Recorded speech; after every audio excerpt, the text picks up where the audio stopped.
G'day and welcome to the Game Day Squad NRL Fantasy Show. I'm Dill, that's Stu, and we are the Fantasy Bros. We are back once again partnering with Game Day Squad to bring you all you need to know to succeed in GDS Rugby League this final series. And that's important to note. The regular season is over, but the finals are just kicking off. Stu, mate, I hope you haven't eaten all your popcorn this afternoon. The regular season is done and dusted. Season-long winners have been finalised, and the prize card draft is just around the corner. But like I said, NRL Fantasy is not over at Game Day Squad. We've got the final starting this weekend, plenty of prizes, cash, cards, and packs on the line. Before we get there, mate, how did you go in round 27 as well as overall for the season? Yeah, g'day, Dill. G'day, viewers. G'day, listeners. Yeah, mate, actually I had to duck down to the shops and grab a couple more bags of popcorn. This afternoon was quite funny. Bit of banter there in the Discord for those people wondering what we're referencing there. But yeah, just a little bit of fun there in the Discord. And I think you actually told us all to bring popcorn for tonight. So I hope you've got some on standby for tonight's show. We got Sif in the chat saying it's time. G'day, Sif. Once again, joining us in the chat. Melissa's here as well. G'day, Mel. Thanks for joining in. As always, everyone else, if you're in the chat, let us know you're here and let us know how you went this season. Yeah, Dill, managed to get a second for the week. So a nice little podium finish for round 27. But more importantly, and something that we spoke about plenty throughout the season, was the finishing in some prize card territory. I managed to finish second overall as well for Challenger for the season. And that means I should get the fifth pick in that prize card draft. That's probably not too far around the corner, which is pretty exciting. Other minor finishes: fifth in champion overall, 10th in classic. So a couple of additional goodies coming out of those two comps for missing out on a prize card, since I've already got one in Challenger, but still being rewarded for the top finishes. How'd you go, mate? Did you slide back into prize card times two territory? Before I talk about that, congrats, mate, on the second in Challenger. I know it was a big season. You and JT were going to head to head in many of those week comps, and he was too good at the end of the day. So no, great work. Fantasy Bros flying the flag there at fifth spot. So it's quite a difficult spot to pick from, I think. I think the top sort of 3 or 4 are quite solid, and then the fifth spot there could be really interesting. So you got a lot of work ahead of you coming into that prize card draft for sure. In terms of myself, I finished 10th in Challenger for round 27, which was my best to finish the regular season competitions. And then, I did take out the inaugural GDS Cup, which we all know already. So that does guarantee me a prize card there. I believe it's the 33rd pick in the prize card. And then in the main comp that I spent most of the season focusing on, I finished 17th, which I believe, if my maths correctly, I have 2 prize card selections in the draft. And we've already had a bit of a conversation over on Discord around potential trading of draft picks similar to the NFL, which gets me really excited. I'm looking forward to that. We'll obviously wait until the GDS boys make it official and confirm all of those placings and the prize card draft date and time. But I know that we will be involved in that for sure. Mate, who else can we congratulate on the seasonal winners across the 5 competitions? Yeah, something that the boys have made official on their socials just yesterday, I think, were the 5 winners across those 5 comps. So we've got L Train winning starter. L Train, you'll also see finish first in champion. So L Train took out the very basic comp and the top comp there as well. So well done, L Train. Not sure if L Train's a regular in the Discord, but it was great to have L Train on the Fantasy Bros live show at some point. So get in touch, L Train, if you're out and about. Contender, there was some jostling for top spots over the last 3 weeks. I think we had 3 lead changes across the final 3 rounds, and the Circus crew ended up getting on top of the contender competition. We had Nickers win Classic, and as you mentioned earlier, JT, my nemesis, took out the Challenger comp. About 160 points in the end, I think, in front of me. At one point, I think in round 16 or 18, he was about 580 points ahead of me, and I think a lot of us were playing for second, and he just teased us all a little bit and slowly came back to the pack. But so well done to those 5 or those 4 winners on screen. The boys will get in touch with all of those prizes, and congratulations to everyone else that finished on the podium, maybe top 10, top 20, or maybe your goal was to finish in the top 100. Well done. Hopefully we were able to steer you in the direction of a couple of good picks, and hopefully you picked up some prizes along the way. Yeah, definitely. As you said, in that contender competition, there were about 3 or 4 lead changes in the last couple of weeks. One of those was Ganners, who's a regular on the show, who's actually from the AFL side of Game Day Squad and has jumped into NRL this season. And I know that him and I spoke about a couple of weeks ago, how he wouldn't have been in that spot without some of the selections that we gave him over the 27 rounds. So shout out to Ganners. He almost made that number one spot, and it's great to see the transition from one comp into another or one sport into another as well. So hopefully we can get a few of the NRL guys across and girls across to AFL, as well as Big Bash, which is coming up in December, which we are looking forward to as well. Mate, as we can see, the Fantasy Bros are all over it. Luckily for us, we've had some good wins and made a couple of decent decisions to get ourselves into that prize card draft. And that is why we continue to bang on about opportunities to sign up for Game Day Squad. And this is a perfect time. If you haven't already, now is the chance. You've got a clean slate, the finals all the way through to the grand final, a week competition each and every week. You start again. You can use the cards that you collect each and every week to build your sides, and there's plenty of prizes up for grabs as well. Make sure you tune into our show each and every week. Subscribe to our YouTube channel, Fantasy Bros AU, as well as all of our platforms, TikTok, Instagram, etc. We do have a Facebook page now as well for those inclined, at Fantasy Bros AU. Get around it. Make sure that when you sign up, you use that promo code FBRL25. And you just announced in the Discord today a little sneaky extra giveaway as well. Did you want to talk through what we're putting up for anyone that's referring people now? Yeah, absolutely, mate. Sure will. I mentioned on Discord, but anyone can get involved in this little promo Dylan and I are trying to do. We're trying to grow the community a little bit, get a few more people interested. And, you might have had some friends sort of be half keen to join halfway through the competition and think, maybe it was a bit too difficult. Signing up midway through when everyone else has built a team and everyone else is already, on the top 20 leaderboard and that sort of thing. Well, like you mentioned, Bill, this is a brand new slate. Everyone starts on 0 across all 4 comps, and it's a great opportunity, or 5 comps, and it's a great opportunity for anyone and even newcomers to get their hands on some awesome cash and pack prizes. The boys at Game Day Squad have been amazing to continue handing out those prizes into the final series. A lot of the platforms around the world often stop at the end of the regular season. So awesome to have a little finals comp happening again. Everyone's on a clean slate and everyone starts from 0. So what we're doing to get more involved in Game Day Squad, we want you guys, the listeners, the guys that have been there from week 1, the people that have all the experience and all the cards in their little portfolios. We want you to get your mates involved as well, and so they can have a red hot crack at the finals competition. We want to grow the community that way. So we're challenging you all. Can you get some friends or family members signed up to Game Day Squad? Send out a couple of text messages while you're hearing us rattle through the positional previews. Let your friends know, let your family members know that they can sign up to Game Day Squad. They can rip open a whole heap of starter packs and 3 9-player common packs just by using our code FBRL25.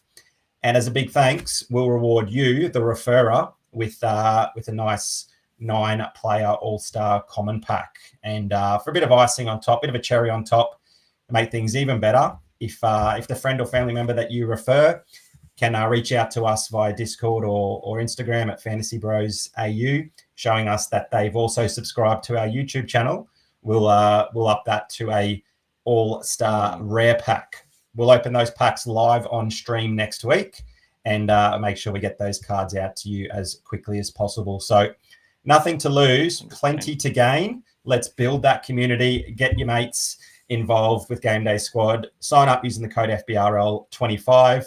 Let us know who you signed up, what their team name is, and what their email address is, so that we can confirm that. And Dylan and I look forward to ripping a few packs live on stream next week. Just make sure that they do get a squad in for week 1 of finals, so they'll need to have that organised by about 7 p.m. on Friday. So you got about 48 hours, peeps. Get the phone out, the Facebook out, get the Instagram out, and start spreading the word. You all know how good Game Day Squad is. Get your friends and family involved as well, so that they can find out how good it is as well. Anything you want to add? No, just Harry pointed out, obviously people know Harry, part of the the Fantasy Bros has. He also has a couple of mates that joined recently, and they used the promo code, and the GDS boys were able to send them an AFL pack instead because they were more focused on the AFL side. So we don't have the promo code yet for AFL, hoping we get that soon, but you can also sign up and use that to get some packs there too. So plenty of opportunity, plenty of options for those that are still keen to get involved. Unreal. Alrighty, with all of that out of the way, just before we get into player analysis, which we love to do, let's have a look at the final structure. Obviously, we're down to 8 teams, and a couple of teams playing for a do or die spot in the next round of finals. Obviously, you can see a couple of our teams there, which we've been fortunate enough to have finally. We haven't had that necessarily for a while, but the Warriors are there up against the Penrith Panthers, which I think is going to be an absolute slugfest for the Warriors. Even though we're at home, I think it's going to be quite difficult. Who do you have between the Warriors and Penrith, mate?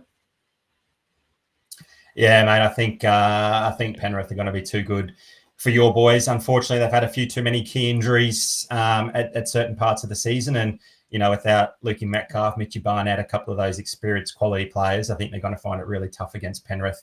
They've made it very, very clear that they don't need to finish top 4. Penrith, they're happy to rest a few players earlier, a couple of weeks ago, and win 4 on the trot. And gee, it's going to be a remarkable story if they can.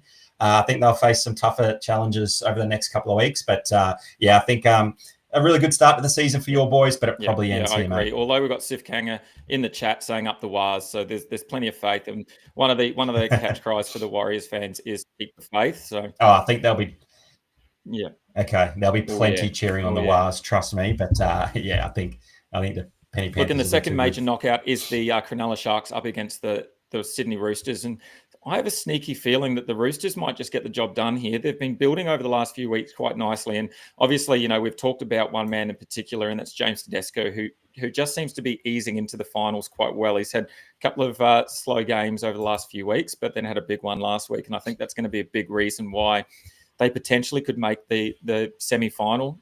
Maybe I have this feeling that they've just got a decent side. Although they looked a bit shoddy at the start of the season, they've really come along nicely.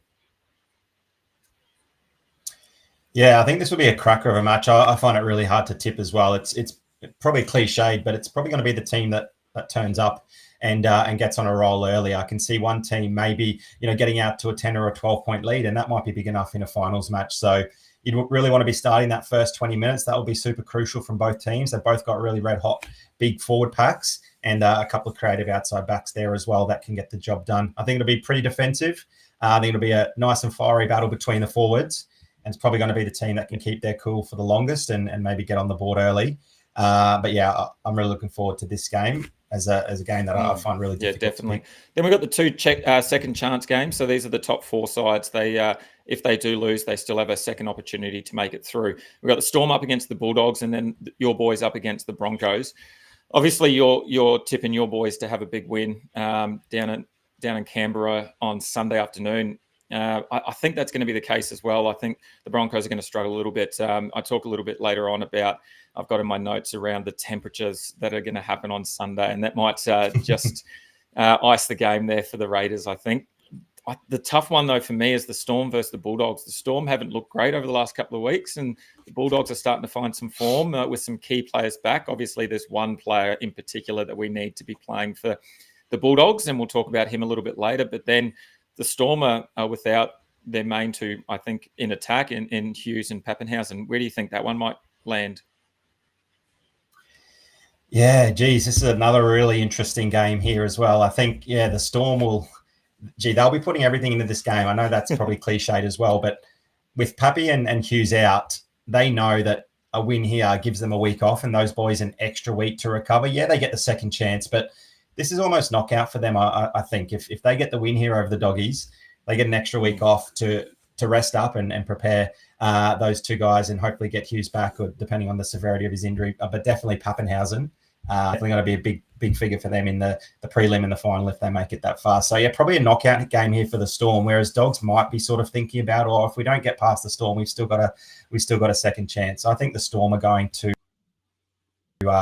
come out firing. I think they're going to get off to a cracking start, and I think they're going to hold out the Doggies. So yeah, they've got a few players out, which is why a few people are probably expecting a bit of a Dogs ambush. But no, I think the Storm and Craig Bellamy, he's been in far too many finals he's going to get them up, and whoever's named on that team sheet, they're still going to rip in and have a great game for the Storm, and they're going to really cherish that week off next 100%. week. I tend to agree with you. I think, Papenhuyzen's a big loss, as is Hughes. And look, Melissa's jumped in and said, how many games has Papenhuyzen missed through injury this season? It's been quite a few. And we have talked about that, throughout majority of the season and into the preseason as well, going all the way back there, that his injury history is not ideal, and that's something that we had to consider.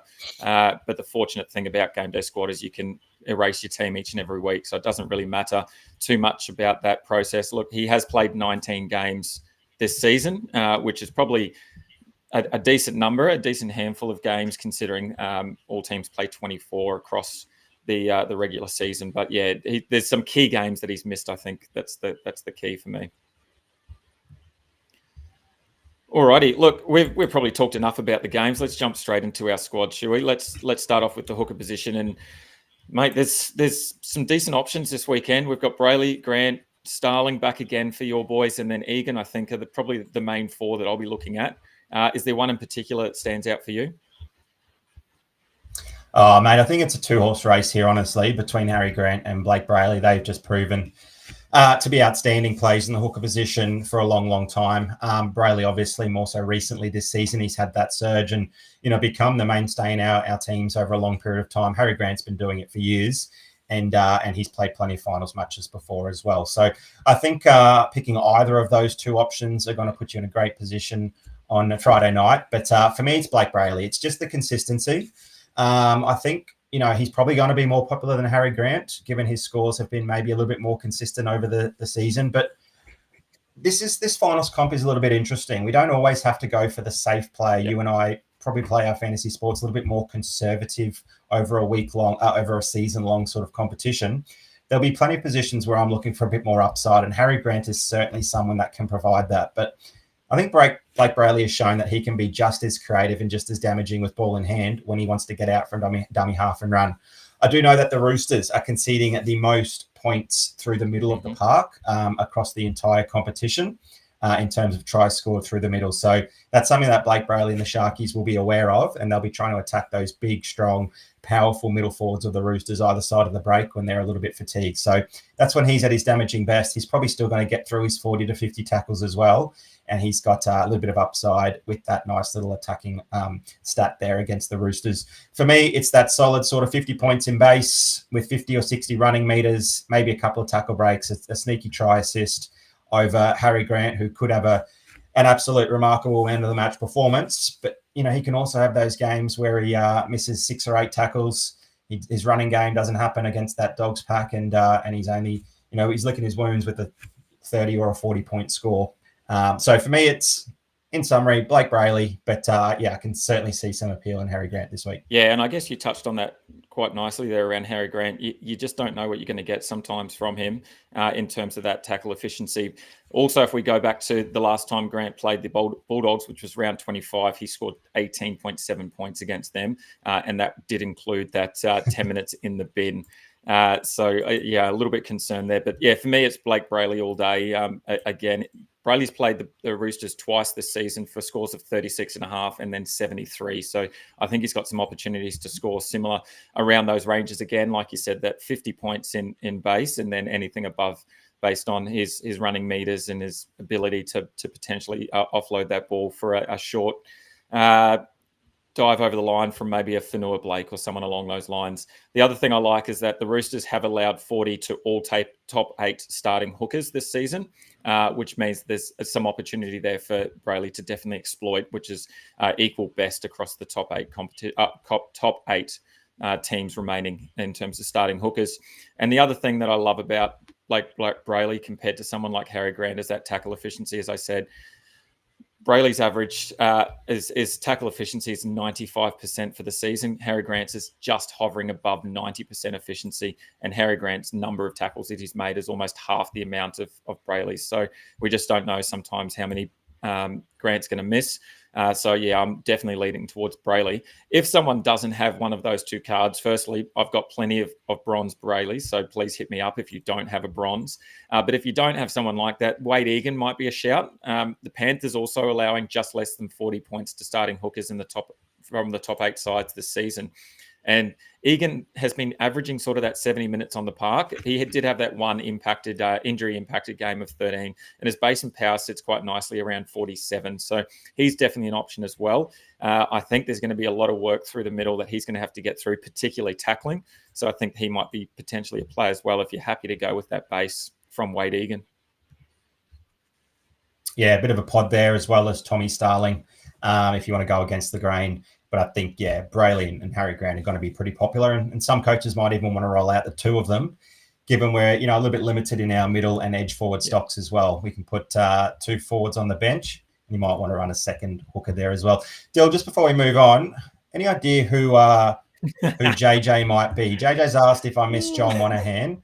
Mate, not as much as I miss Toddy Carney there playing for the Milk. I've got a sneaky suspicion JJ might be our friend Prison Mike. Is that right? It could be. He's asked me about Red Fogs, so he's probably referring to my legend Fogarty, who will get a run this week, and he's thrown in about 6 or 7 chicken emojis. So, Prison Mike, Jay, thanks for joining us, buddy. Keep listening because you're going to get plenty of tips, and maybe you can get yourself up that leaderboard because I think I got you across all of those comps. Or most of them anyway, this season. Thanks for joining, mate. Anything more on the Hookers deal, or you want to move on? Alrighty, a couple of middles that are pretty much locks for me. That's Haas and Yo, although Haas is a prop, obviously. Yo playing at lock, but those are just two players that I think no doubt make my side and probably make everyone's side. Two of the better selections this weekend, particularly if you're looking to play some salary, I'd be looking to load up on Payne Haas. I think we've seen all season he's just been unreal in terms of base and power, and then also had that try scoring ability.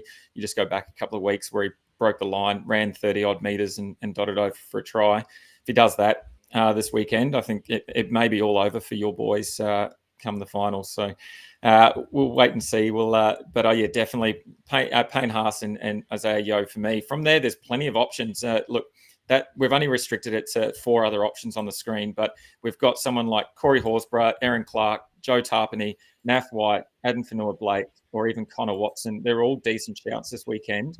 They could all have decent games depending on how those games end up in terms of real life NRL. So I'm really keen to see who goes well and who potentially could be a bit of a pod here. Do you have anyone in mind that you might be rolling out that you think could be a pod, or do you think a lot of these are going to be pretty stock standard across most teams? No, I don't think I'm going to look for any pods in the middle forward position. That'll probably be more likely to occur in the back line.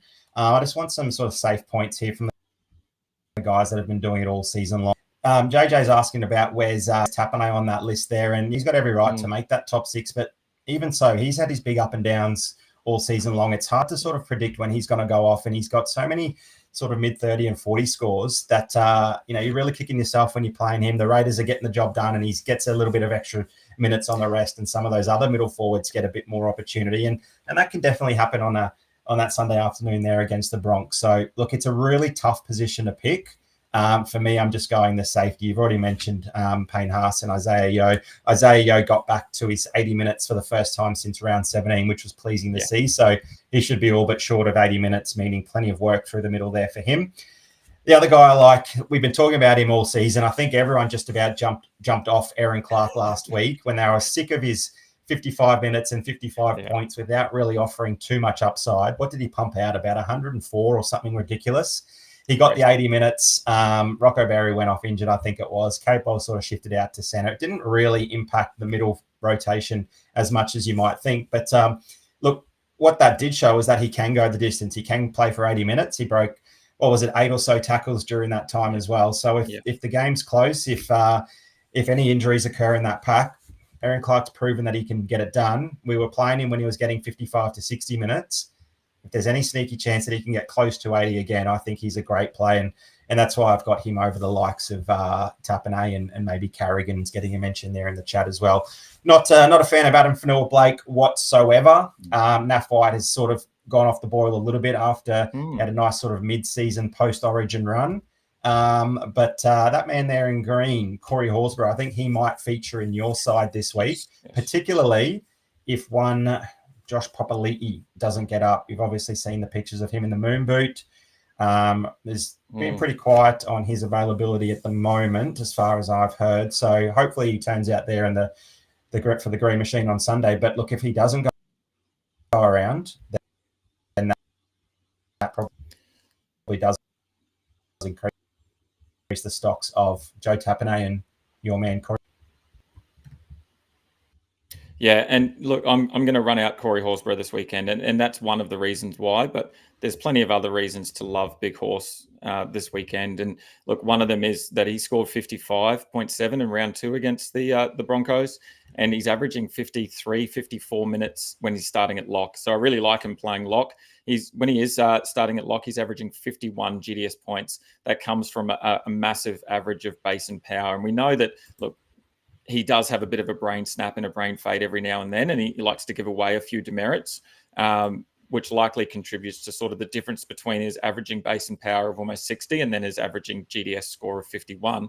But I really like the minutes that he's putting up. We've already seen a huge increase in minutes across various aspects of the season, from going up to 72 minutes from Horse, particularly against the Panthers in round 25. So when that big game happens, I think we're going to see a little bit more from Big Red. And as you said, the cherry on top is just that Josh Papali'i might miss some time. So it might mean that there's some more minutes to be had across the Raiders pack as well. So, yeah, I'm going to play Corey Horsburgh. I'm also going to play that man, Aaron Clark, that you spoke about. And obviously, I feel like I'm chasing points from last week, but that does mean I'm going to have 4 middles, which will mean I have 3 edges as well. But look, Clarkie, hard to go past him, especially up against the Penrith Panthers, who actually allow 50 to locks that are in the top 8 throughout the season.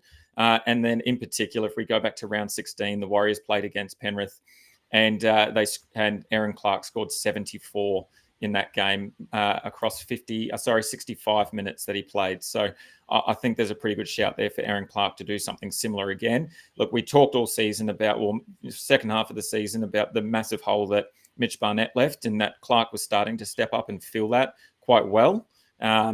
Obviously, we didn't see that the last few weeks until the final round of the season. So hopefully Clarkie gets back into that sort of 60-odd, 70 minutes. That'd be unreal. And then that base and power of anywhere above 60, I think, is going to be ideal for someone like Aaron Clark, considering in 80 minutes he's had a base and power of 84 against Manly last week. Yeah, he was outstanding. That probably helps answer Jay's question. He wants to know your mid to edge ratio. He's thrown out the 3-4, the 4-3, the 5-2 option, or maybe it's a double hooker. I think you said you're going the 4 and the 3, so 4 middles, 3 edges. I'm going the opposite. I'm going 3 middles and 4 edges. But yeah, I think I'll have a team or two, maybe a classic or a starter team. We'll certainly see the 2 hooker options in both Blake Brayley and Harry Grant. I think that's a great shout and somewhere to get a little bit different to people who probably take those common picks, particularly in the forwards where we're not going to see too much attacking upside. So let us know what you're doing, Jay, in the comments as well. What mid-edge ratio are you running with? Shall we get into our edge forwards then, Dill? Yeah, definitely.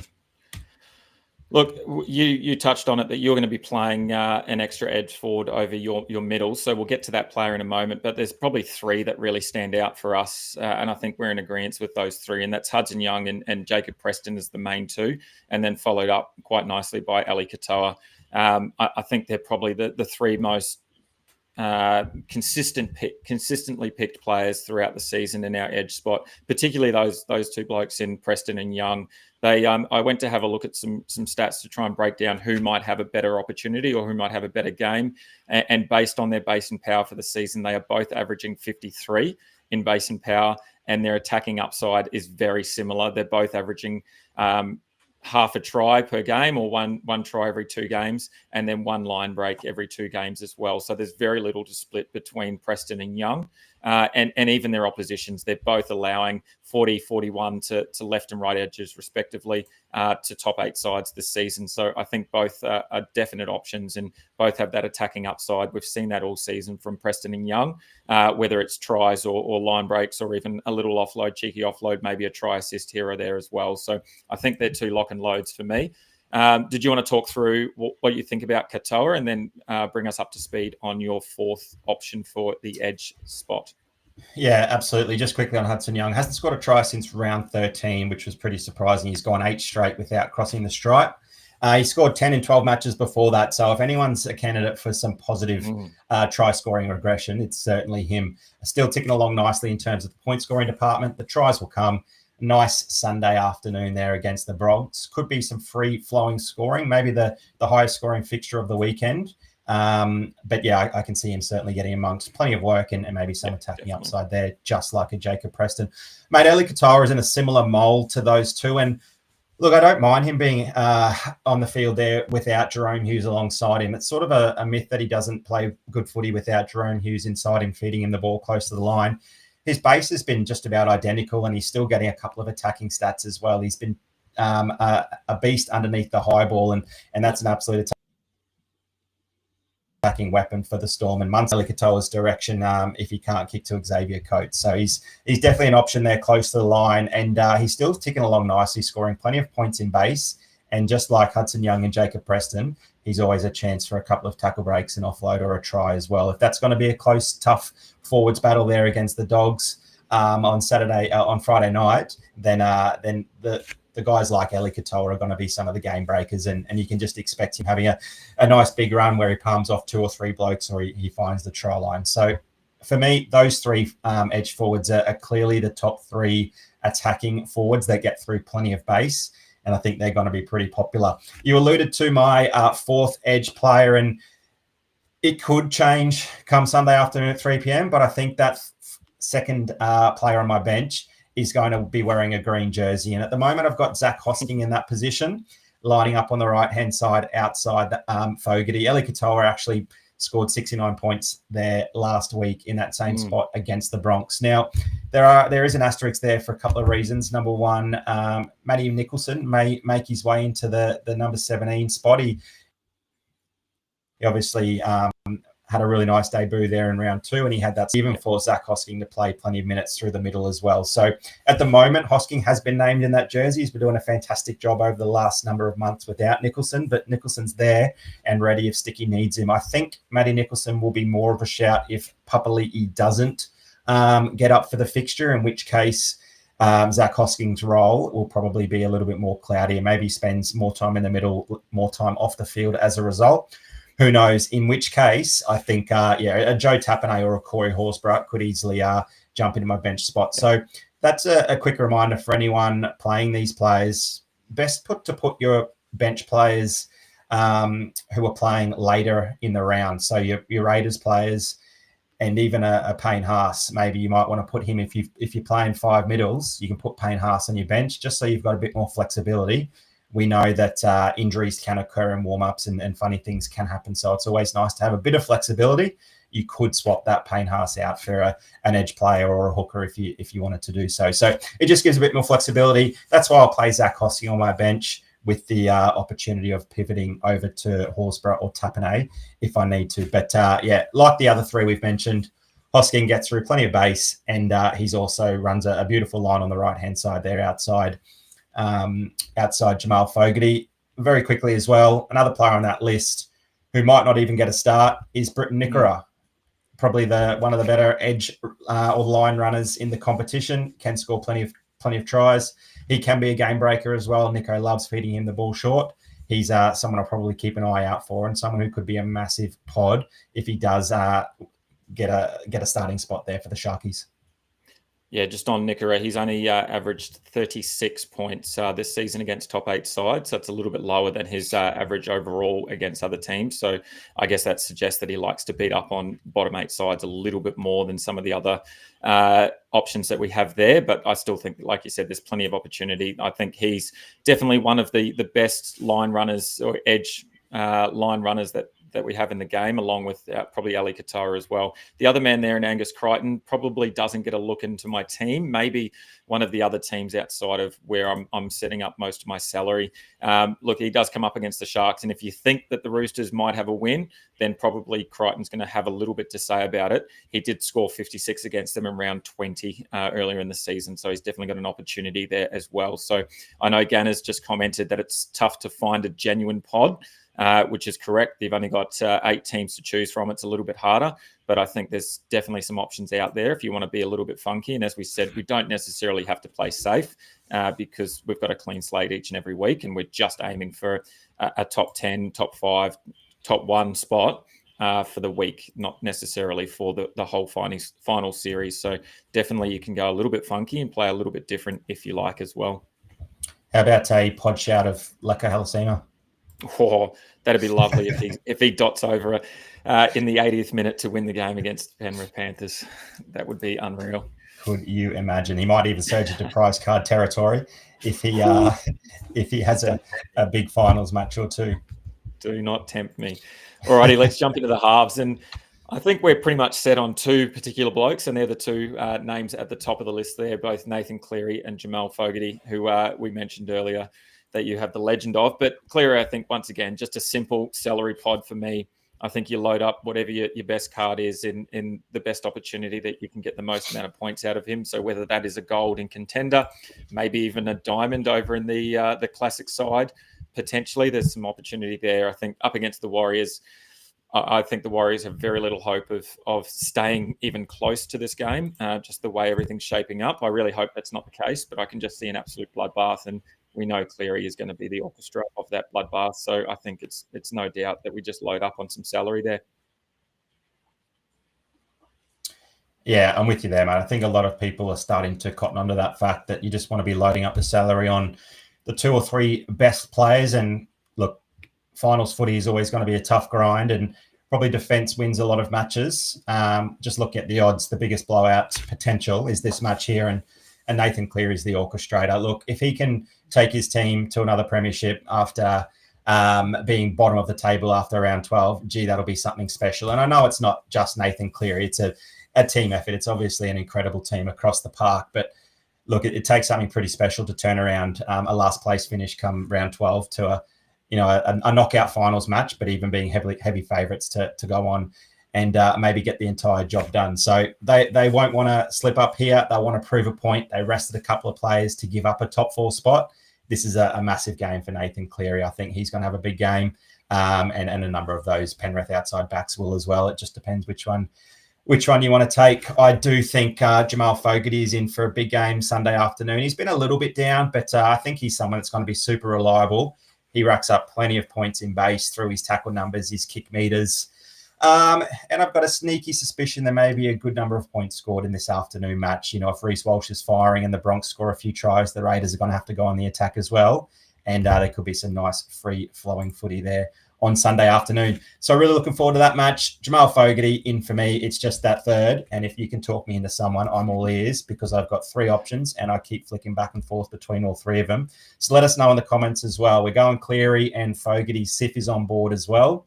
Who are we going for number 3, chat? And Dill, who's your mate? Just putting it out there. I don't know if you noticed, but my internet just decided to completely cut out for a second there. I dropped out, and you being the professional that you are, you just continued. And I have no idea what you said about Jamal Fogarty, but I tend to agree with everything that you would say because I'm in and out. So I'll be playing Fogarty as well. And then, the third one is the tough one. Obviously, we've really liked what Sammy Walker's done since returning to the side after that devastating injury that he had. And look, the Sharkies actually allow 54 points to right halves from top 8 sides this season, and that includes a 51 to Walker in round 20. The other thing I really like about Sammy Walker is he's played top 8 sides 3 times in his limited games that he has had back, and he's averaged 53 GDS points against those top 8 sides. So we know that it comes about in all aspects of gameplay for Sammy Walker, whether it's the base and power of averaging 43, so that's tackles, running, kicking meters, tackle breaks, and goals. He also averages 2 try assists per game this season. Obviously, it's a smaller sample size because he hasn't played as many games. But, mate, 2 try assists per game is absolutely unreal. And I think he could have a big match and be one of the reasons, as well as that man that we talked about earlier in James Tedesco. Those 2 probably combining will be the reason that I think the Roosters might get it done against the Sharks, which I'm sure, as we mentioned before, our mate Prison Mike would love that to happen. On the other side, we've got Nicho Hynes, who everyone knows I absolutely love Nicho Hynes and what he does on the field and what he does off the field with his hair. Look, he comes up against the Roosters on the other side of that game. The Roosters allow 50 to top 8 right halves this season, including a 50 a 48 to Hines. So Hines' average against the Roosters around about that 50 as well. And that comes about through that base and power of 56 average as well, including the tackles, kicking meters, tackle breaks, and goal kicks, the same as Walker. I guess Hines averaging 1 try assist per game, and I know I say only. That I shouldn't have said only, because 1 try assist per game is still unreal. But it's that 2 try assist. I think that could be the difference in Sammy Walker. So I think I'm going to hedge my bets and just lean towards Sammy Walker, because I actually think in terms of real life NRL, I think that the Roosters are going to get done over the Sharks, and I think Sammy Walker is going to have a big reason for that. So Sammy Walker at this stage, I can be convinced otherwise. I think I'm off Munster completely. Money did score 62 against the Dogs in round 25, but I just don't know about how much he offers without those guys and Hughes and Pappy there. We have seen it happen only once this season, where Munster's played without Hughes and Pappenhausen, and that was round 24 against the Panthers. But Munster actually went back to fullback in that game. So he had 200 running meters, 200 kicking meters, and 5 tackle breaks, which you probably won't see that replicated when he's in the halves playing in a similar scenario. So I'm not quite sure what read I have on Munster at the moment without those 2 blokes there around him as well to support. And I just don't think it allows him to have his natural running game as much when those 2 blokes aren't there.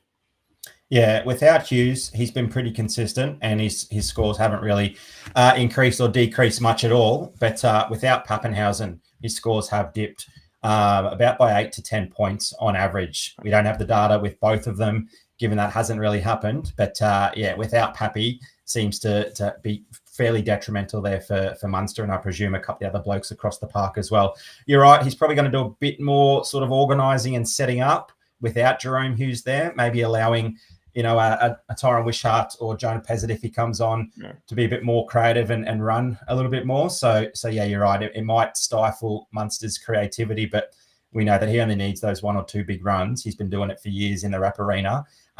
He's probably going to have one of those generational matches that take the Storm through to the prelim final when we've all looked elsewhere. Mate, for me, I think you nailed it. If you think the Roosters are going to win, Sammy Walker is probably your bet. If you think the Sharkies are going to get up, I think going Nico Hines will be fine as well. One thing I do like about Sammy Walker that I've only really just considered after what you were saying about him, he's really fresh compared to all of these other halves. He's played less than half a season. All of these other guys have, and a lot of them have played rep footy as well. It's been a long season. Sammy Walker obviously has been doing a lot of rehab from injury. He's played plenty of matches to get his game fitness up, but he hasn't taken the same amount of knocks and hits and done the same amount of training as everyone else has had to throughout this long season. So if anything, he's probably going to be fairly fresh, and that might just be advantageous for him and the Roosters coming into the back end of this season, and they might make a pretty deep finals run off the back of him. So yeah, I'm warming to that Sammy Walker play. A lot of people in the chat, I'm surprised so many are big on Walker here over Hines, but I guess we got plenty of Chookies fans in the chat. Oops, I didn't mean to click that one from Sean. Sorry. Plenty going for Sammy Walker, and I think Nico Hines will find a spot in one of my teams at least. I'm warming to that Sammy Walker now. Yeah, and I think that's the big thing as well, that we do have the opportunity to hedge our bets a little bit and diversify our teams, which we've talked about a number of times on the pod. And I think that, it's a great opportunity here to do that, because you can pick some players that you wouldn't normally pick and play a couple of blokes in different positions or different squads that you might not usually. And just on that, something to consider as well that you might not have noticed, you do need to go to the new competitions. The boys over at GDS have created new finals competitions for each of the 5 comps. So make sure you click on classic finals or contender finals, whichever one you are focusing on, and build your squad there. Make sure also you remove all your players from your previous squad. So they should be empty, so you have full reign at your player pool. Alrighty, let's jump into the centres. And mate, there's a number of options here that look pretty tasty. We just look at those 6. There's probably 2 or 3 more on top of that, or probably 3 that I quite like as well. So I think this position could be quite open. Do you want to kick us off with probably your number 1 centre for this week? Yeah, absolutely, mate. I think the most open position, this and the wingers spot, obviously. I think this is where coaches can get pretty different. You might be able to pick all the common players in the previous positions, but if you get one or two right in your centres and your wingers, it could set you up for a competition win. Mate, I don't think there's any clear standouts in this position at all. The two that I've landed on at point of show is KL Iro and Nick Meaney. I'll start with Nick Meaney, as I just like him when he plays out of position, or in fact, I like most good players when they're playing out of position. Obviously, he's playing fullback in Ryan Pappenhausen's absence, and we can put him in our center spot. So it's a little bit of a cheat code, particularly when the position's really hard to split or separate, 5 or 6 players. I think going for him, that's going to be playing fullback. He's going to be getting his kick return meters. He'll be kicking goals. He can sweep both sides of the attack, and all it takes is a nice little ball from Munster or backing up Tyron Wishart after a break, and he could score a try. And we've seen him do that before. He's had some decent games at fullback. He scored 48.8 in round 21 against the Roosters. That's the only team in the top 8 that he has played against this season at fullback. So we don't have a lot of data to sort of unpack exactly how he's going to go against a tough side like the Dogs. But look, we talk about the upside of being able to play a spine player out of position. For me, that's a reason why I like Nick Meaney. He's not going to find a spot in all 4 of my teams. I will diversify at the centre position. I just think he brings a little bit of upside. If the Storm get on a roll and the Doggies, get too nervous and fall into a heap with all the finals pressure, then the Storm could quickly rack up a few tries, and Nick Meaney can kick a few goals there to boost that score. Yeah, I think that's a really good shout there. And I'm with you on Nick Meaney. Like you said, you love the centre playing out of position in real life NRL. Just makes that decision quite a bit easier, particularly when he's running up a base and power average of around 46 against, not average, but 46 against the Roosters in that round 21 side. So, if we're looking at a floor of around 40 for a centre this weekend, I think I'll be more than happy to take that opportunity. In the 4 games he's had at fullback, he has scored 3 tries, kicked 15 goals, made 23 tackle breaks, and run for over 800 meters. So, there's some decent numbers there to consider. In just 4 games, he's sort of hitting some really good numbers, and I'll be happy to play that up against the Bulldogs side, who have been pretty good at restricting fullbacks from top 8 sides this season, only allowing 44. So that could be something to consider as well. But when you come down to it and look at the centres that are available, that's one of the better averages for that centre position, even though he's playing out of position. So, Nick Meaney for me. The second player, I am tossing up between 2, but I'm locking in one for the purpose of the show, and that's your boy, Matt Timoko. I think he's going to have a big game. The Broncos did allow 62 points to Timoko in round 2. Obviously, that was a long time ago, and your boys were coming off a great victory over in Vegas and another big game there against the Broncos in round 2. But I'm really considering Timoko, particularly for that Sunday afternoon, bright and sunny, down in the heart of the capital. At the moment, the range of weather is predicted to be a low of 1 degree and a high of about 19. And we've spent a bit of time down in Canberra over the years, and that high of 19 does not feel like a 19 up in Queensland at all. So I think the Broncos might be a little bit tough on them, but obviously that's not going to be the only reason. The other reason for me for Timoko is he's just been so consistent all year. He's averaging 44 against top 8 sides, and that consists mostly of base and power.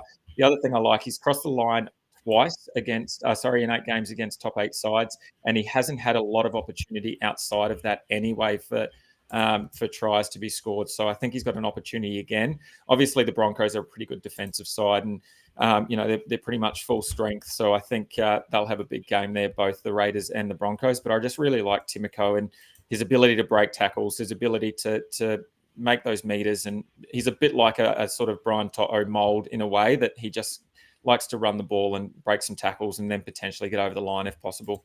So, I think for me, I'm just going to lean Timoko over the other guy that I was thinking as well in KL Iro. I just have been burnt for the last 2 weeks, and I'm just not sure if he's going to get up to it again this week for me.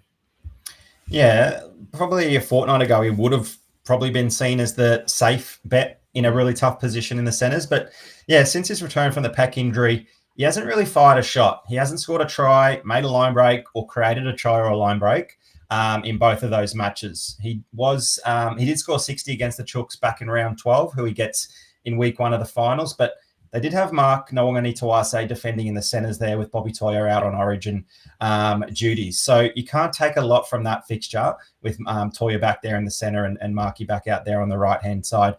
So if anything, that defence is going to be a lot tougher. Toyer's defence has just been remarkable. It's been getting better game on game, and he's getting up early and shutting down that left side centre and putting a lot of pressure on the inside men to find something creative over the top or going back the other way. So yeah, there's really no certainty that Kale Iro is going to find his way back onto the try scoring sheet like he was just brilliant of 12 weeks in a row scoring a try, and with that try came a line break and some tackle breaks as well. We haven't seen that, but look, if you think the Sharkies are going to get up over the Roosters, then they're probably going to look towards their game breakers in Nico and Trindle, but obviously, Kale Iro and Ronaldo on that left-hand side there. He's going to get through his base. He just needs to find some of those attacking stats for him to pay off. But yeah, look, that's why it's such a wide open position. He might seem safe, but if he only plods through his 33 or 35, you can be missing a big score from the likes of, like you said, Timoko, or someone I'm pretty intrigued in is Paul Alamotti. Had a look into him at all? And is there any interest in him? Yeah, I think he's a decent pod. He obviously comes up against the Warriors. I've already talked about the likelihood of the Penrith Panthers to get the job done against the Warriors. The Warriors are allowing 43 to left wingers this season from top 8 sides, so it's a decent number.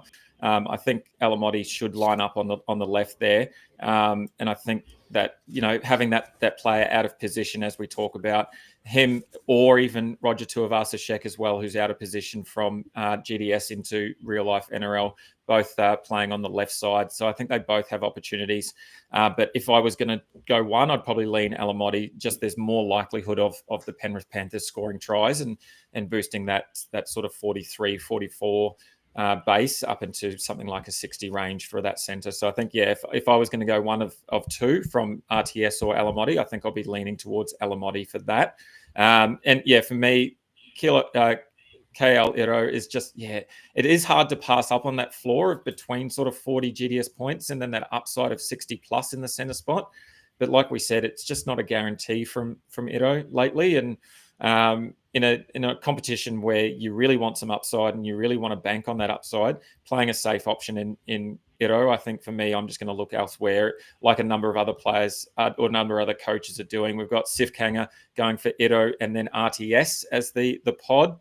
We've also got Meaney and the Alamotti shout there from Matty P as well, which I really like. So, I think for me, I'm going to stick with Timoko and Meaney, and then potentially play some Alamotti and maybe even an RTS somewhere as well. Yeah, the proof's there in the chat, isn't it? Two different players mentioning who they're playing the centres, and they've spat out 4 different names. So, I think this could be make or break. If you get the couple of centres and wingers as well that are going to score some tries, I think that'll go a long way to finding a spot there on the podium. I think the other important thing, for Alamotti is that I'm pretty sure Dallin Watani-Zalesniak will line up on his side, and he loves to jam in and tackle no one. He loves tackling air, so I think Paul Alamotti will have plenty of opportunity down that left side. Yeah, we might see Brian Toto there. Obviously, Alamotti has been filling in on the right-hand side with Toto out and Milky Jenkins on the left-hand side.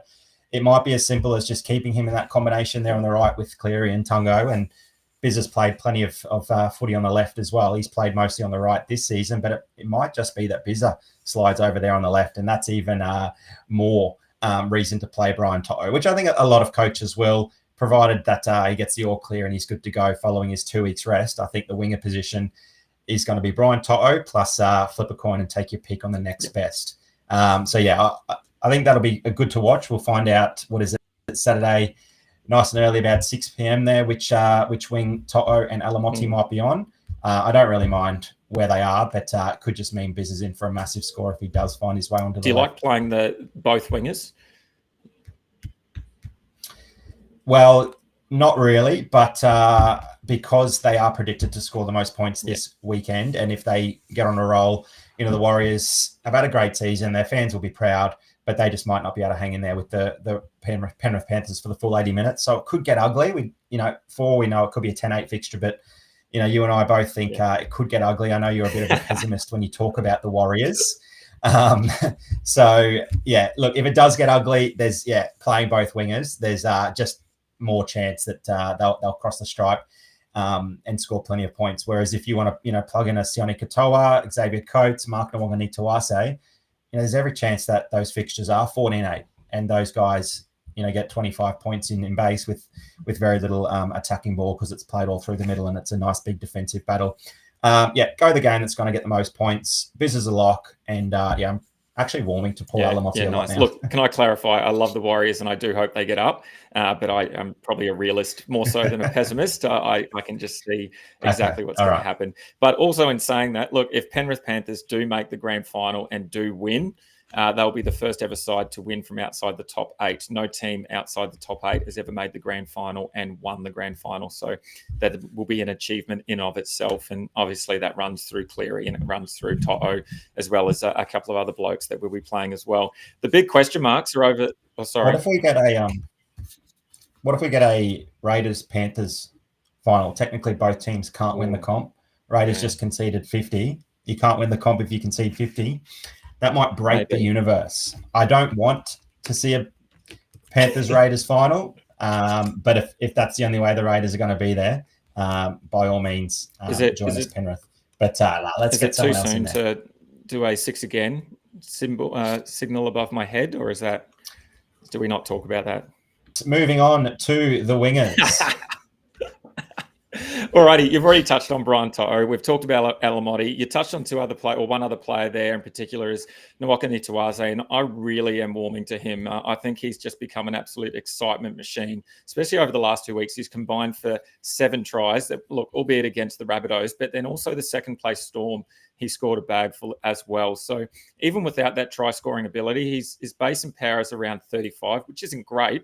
But it's obviously that attacking upside that we love of Nawaqanitawase. And just you go back and look at his highlight reel from this year and you can see why.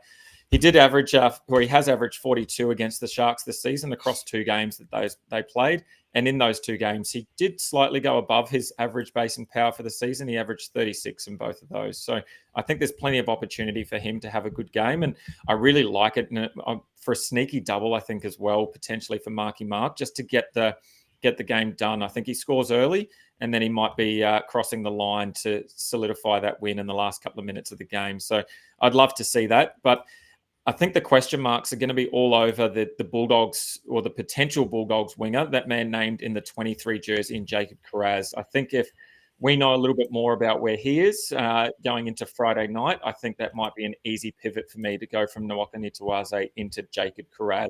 Were you sort of thinking as well? Absolutely, mate. I've actually got in my notes only praying that Jacob Kiraz before the Sharkies Roosters game, so we will get some confirmation.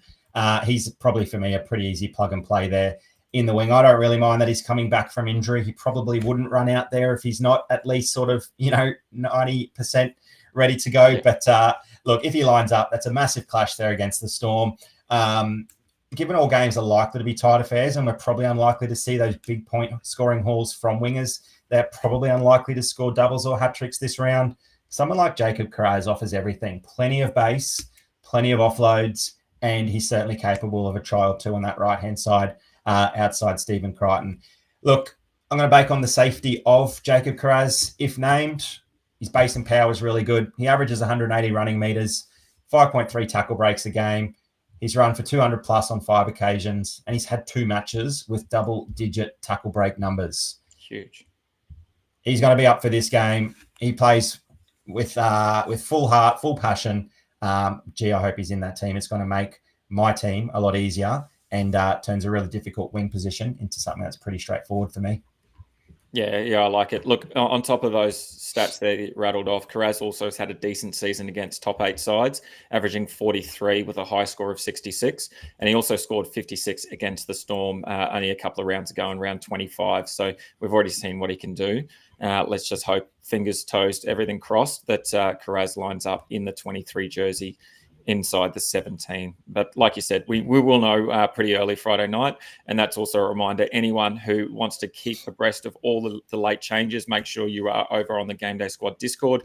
We'll make sure we post teams an hour before kickoff. And if there is any changes 24 hours that are super important, I will make sure that I get them to you as well. I know last week a couple of people still had Herbie Farmworth in their side when the Dolphins ran out, and the news was 24 hours before that game he was cut from the side, and I made sure I posted it in the Discord chat. So make sure you're over on the Game Day Squad Discord. Super easy to get involved, and there's an awesome community over there as well. Alrighty, mate, we're almost at the end. Leave in one of your squads? Oh, sorry, say that again. Didn't you actually leave in one of your squads by mistake? I was too busy posting and changed them out of three out of my 4 squads. I just forgot about Challenger. Challenger was the least prioritized. So yeah, looking after everyone else but myself. Thanks for outing me on the live stream. Good on you, mate. Alrighty, into the fullbacks. And look, let's not spend too much time on this because I think we've both got 3 blokes that are pretty certain into our side. Let's go back and forward a little bit here just quickly. Let's kick off with the man of the hour, the face of Game Day Squad in James Tedesco. Yeah, if some people might argue there and say that Reece Walsh is the man of the hour. His form has been absolutely outstanding. But you're right, James Tedesco has bounced back to form after a 3-game form slump. But look, maybe he was just recharging his batteries for one big finals run. We know he's a big game player. And with the losing team eliminated from the comp here, you know he's just going to rip in for the full 80 minutes, 200 run meters, a handful of tackle breaks, and a try involvement or 2 would not surprise. He's done it so many times. He just pops up in the right occasion, the right minute. He might be tracking for a pretty poor fantasy score at the 70th minute mark, but you just know he'll do something in the 74th and the 78th minute, and he'll put together a nice big score. So we're limited on options. There aren't many. Bank the talent, bank the experience. James Tedesco, a bit of a no-brainer for me. Yeah, I seem to watch Roosters games over the last few weeks, and anytime they make a line break and the only the fullback to beat, I seem to be yelling at the TV to throw the ball inside to Teddy, just so we can get that GDS score up. And it's a great feeling knowing that he's in my side. And look, I am going to take him. Look, I want to go back and remind everyone who was involved in the prize card draft last year, and remember, he was not taken as a prize card at all. All the talk at the time was about his age, the likely inability for him to continue his production. However, he ends up being one of the best fullbacks of the season. He's averaged almost 60 GDS points, just behind Latrell. But Teddy's only one of 4 fullbacks to play every game this year. And he's outpaced every other player for tackle breaks, racking up 158 tackle breaks for the season. So will he be a prize card this year? I maybe not. I'm not sure. Maybe I'll pick him up at spot 33 when everyone else has forgotten about James Tedesco. I love James Tedesco and what he's been doing, and he definitely makes my side. The other player that makes my side is that bloke that you spoke about in Reece Walsh. And look, we have obviously removed the infamous negative 7.87 against the Raiders back in round 2. We can put a line through that and pretend like that never happened, because since then he's been in some absolute form. The Raiders have been pretty tight against top 8 fullbacks throughout the season. They do have the one score of 88 from Teddy earlier in the season, but Walsh has just been ridiculous, going 110, 110, 101, and 118 in the last 4 games. Obviously, 3 out of 4 of those were bottom 8 sides, but the 118 was the Storm last week. So that's a massive score up against the Storm. After we just said, let's not play Walsh, he can't do it again. He scored back-to-back hundreds, and he goes out and does it again. And obviously everyone loves what Walsh is doing. The thing I really like about it is getting his hands on the ball earlier and more often, particularly when he's lining himself up in first receiver. He often pushes the boys out and he goes and lines up at first receiver and attack. And I think he just has more time and ability to be able to make some decisions rather than sweeping around, having that late pass and just trying to get a quick tap on or whatever it might be, and lending itself to an error. So I really like that from Walshy. And look, we take the 5 tries away in the past 4 games, and Walshy's still averaged 45 in base. So, something will happen around him no matter what it is, whether it's on field or off field. His plumbing ability is second to none. So we are sure he'll have a big game. Yeah, mate, as a Raiders fan, though, I'm a little worried that we might see the Reece Walsh of the past month. Those tons have been absolutely incredible. I would much prefer we see the Reece Walsh of round 2, where he did get that -7 point score at GIO. But yeah, look, he's the one fullback sort of at the moment that's got the ability to break the game wide open at any given moment. Ben Hunt and Walters have really unlocked him, haven't they? Like you said, he's getting into the positions that he wants. He's not sort of being told where to go by Mann or Reynolds when they're sort of trying to organise both sides of the field. It's Reece Walsh footy. He gets the ball when he wants it, and he's doing some very good things with it. So for me, this is a really easy play. The Raiders do defend fullbacks really well, like you mentioned, but if the Broncos are any chance of getting through to a prelim, it's probably on the back end of Reece Walsh either this week or next. So I don't want to miss that big score. If he goes well and the Raiders lose, I've got his score in GameDay squad. But if the Raiders keep him to 30 GDS points, I'm sure that will go a long way to the Raiders winning the fixture, getting a week off, and being one win away from another grand final. I love it. I love the emotional hedge. And finally, the last player that we're both looking at playing is Dylan Edwards in that fullback role. And look, Edwards has had a sort of an up and down season. He's had a pretty decent season, particularly the back half of the season, I think is better. However, I think it's been somewhat incongruent compared to previous seasons. We've seen a lot more consistency in the past from Edwards, and I think this season, we haven't seen that as much. He's had scores ranging from 21 all the way up to 119 just a few weeks ago. So I don't think he's definitely that smash play like we thought he was in the past. But I know that he'll have a big game, particularly against top 8 sides. He's averaged 58 GDS points against them this season. And look, let's be honest, the top 8 sides are there for a reason. They're some of the best defense in the league. And if he's able to get an average of 58 GDS points against those top 8 sides, I think that's a pretty decent shout. He now comes up against the Warriors, who we've talked about plenty of times. There's definitely defensive holes there and issues all around the park. Yeah, Melissa was pretty confident on naming 2 blokes, and she sort of hesitated when getting to Edwards' name because we are really banking on a bounce back. He has not been good over those previous weeks, but maybe like Teddy, he's just been recharging those batteries. He knows that Penrith are probably going to have an elimination final, and he's the big engine, the big motor out the back. And look, when the Blues and the Panthers are going well, it's when Dylan Edwards is running for 200 to 250 metres. He's breaking 8 tackles. He's bobbing up on both sides of the field and has a hand or two in a try assist or two. So, yeah, look, I think there is some trepidation over playing Dylan Edwards across all 4 teams. I don't think he will, just in case we see the Dylan Edwards of the previous fortnight. And with that in mind, I really like a pod play. And that's one of your blokes. Not many Warriors getting a run this weekend, apart from Chance Nickel Klukstad. And I think Sif has mentioned as well that he actually won a diamond CNK. Was that from Brodown Showdown? And he'll be using that diamond CNK this week that he won from us, and we traded across to him. So great to see that that's coming in handy, Sif. And I think, yeah, he's a great shout. We do know that the Penrith Panthers can give up plenty of points to fullbacks. It hasn't just happened once or twice. It's been happening fairly consistently all season long. And I think if the Warriors are any chance of competing with the Panthers, he'll be doing a bit of a Dylan Edwards as well. He'll be running for 250 metres. He'll be breaking tackles on every run, and he'll be trying to crash over from short range or put someone else over close to the line as well. So I love that play in Sif Kanger, and yeah, I definitely think he's the best pod available if you want to go against a Dylan Edwards or a Reece Walsh. He's probably the next man up. Yeah, as you touched on, Panthers allow 50 to top 8 fullbacks throughout the season. The top score against them from a top 8 fullback was 73. And I'm not even going to get you to guess because you won't get it, but it was Connor Tracy that scored 73 against the Panthers. He had the best score from all top 8 sides. CNK scored 54 in round 16, so I think he's definitely a shout. And look, if Connor Tracy can score 73, surely our man CNK, who technically is our man because he did play for the Raiders and now he's a Warrior. So I'm sure that will come up as some trivia later on as well about the Fantasy Bros. Maybe he could be our first guest next season. Wouldn't that be awesome? CNK is a great shout, and good on you, Sif, for playing that diamond.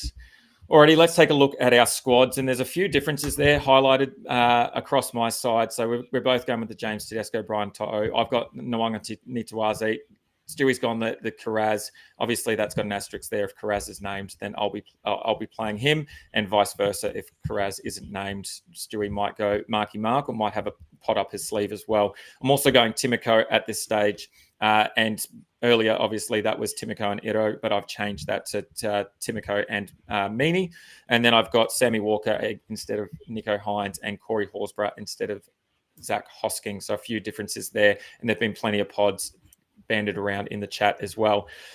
Look, finally, we're going to do a Bro Down Showdown this week. It's going to be slightly different, though. What we've done is we've picked a player from each from each game this weekend. So there's 4 games. We've each picked a player who we think are going to score the highest in that game. So I've gone Preston. Stu's gone Tara in that first matchup. We've both gone Panthers in Yo and Cleary.